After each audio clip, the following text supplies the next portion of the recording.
Ça,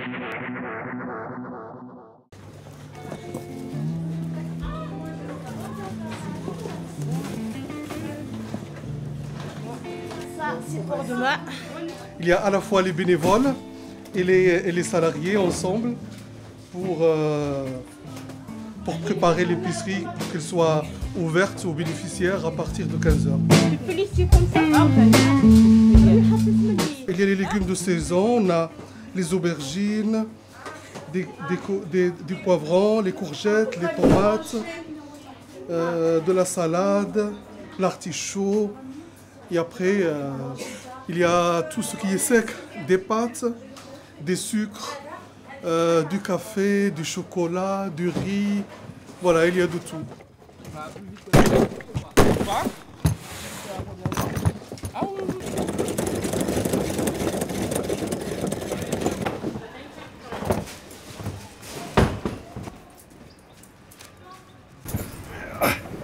Vous m'expliquez un peu ce que vous êtes en train de faire? Vous êtes bénévole? Je suis bénévole à l'association et on est en train de vider le camion pour préparer les ventes vers 3 h. Rémi, ça fait combien de temps que vous êtes bénévole? Ça fait 4 ans à peu près. Bon, au départ, c'était pour avoir un appartement. Il y avait un problème avec des appartements et après, je me suis mis là-dedans. Un peu pour remercier de m'avoir trouvé un appartement, parce que c'était pas évident. Qu'est-ce que ça vous apporte d'être bénévole, comme ça? Ben ça fait... Il faut bien être bénévole à quelque chose. Peut-être... Oui! Dans un an, ils sont à la retraite, peut-être besoin d'un effort. Et ils seront là pour me recevoir. Donc pour vous, c'est intéressant, c'est important? Oui, c'est important. Il y a à peu près 9 bénévoles qui nous aident tous les lundis. Donc, que ce soit pour le déchargement du camion, mais ça va du déchargement du camion, même des fois du chargement, parce que des fois, il y a des bénévoles qui vont aussi au chargement à la banque alimentaire.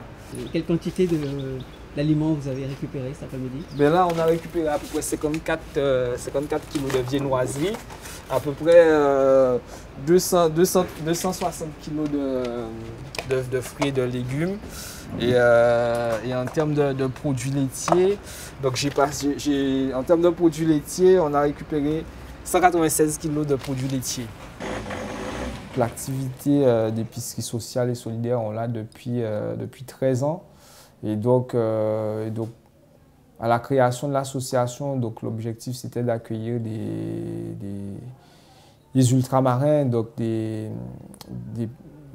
habitants des Outre-mer, Guadeloupe, Martinique, Guyane, Réunion, Mayotte. Et donc, l'association s'est plus développée par la suite en outil d'accompagnement social des habitants du quartier de la Mosson.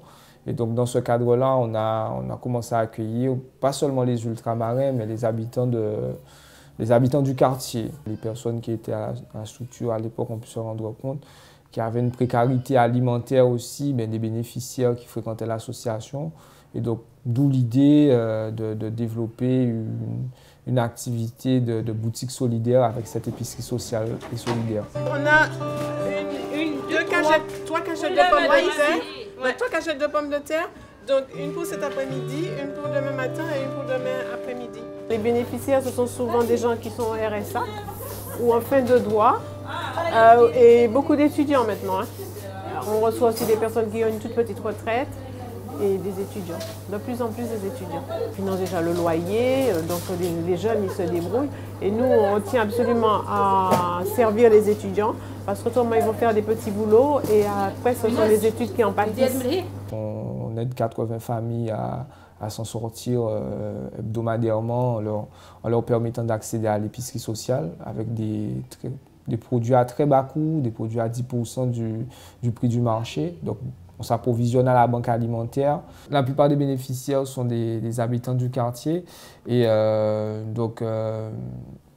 les habitants du quartier donc avec des minima sociaux, donc sans emploi, ou avec en emploi, mais c'est des salariés qui perçoivent des très bas salaires. Donc voilà. Ça fait 3 ans que je viens ici. Et je suis venue parce que justement j'avais des problèmes d'argent et après j'ai été bénévole pour faire de l'alphabétisation. Et j'ai aidé aussi pour faire l'accueil de l'association. J'ai fait l'accueil pendant quelques temps, tant qu'ils cherchaient quelqu'un pour l'embaucher. Et puis après, j'ai continué, j'ai aidé pour d'autres ateliers. Et maintenant, je suis encore bénéficiaire parce que je suis retraitée, que j'ai une petite retraite, voilà. Moi, je suis au RSA. Je suis mariée avec 3 enfants, donc vraiment, on a vraiment besoin. On a à peu près 6 000 € de subvention donc pour développer le projet sur l'année. On essaie de mettre en place des manifestations culturelles comme la fête des cuisinières, comme les journées régionales d'outre-mer où lors de ces journées, en fait, on met en vitrine notre atelier cuisine et les bénévoles de l'atelier cuisine, à ce moment-là, produisent des denrées alimentaires, des akras, des samoussas, des plats chauds qu'on met en vente. Et donc tout ce qu'on met en vente lors de ces journées, on l'injecte, sur façon de parler, on l'injecte directement dans nos activités, notamment l'activité de l'épicerie. Donc voilà. C'est pas mal, hein? Alors, pour développer cette épicerie, effectivement, donc on a besoin de mécénat de compétences parce que le site, il faut qu'on le développe. On a besoin aussi du soutien de fondations. Hein.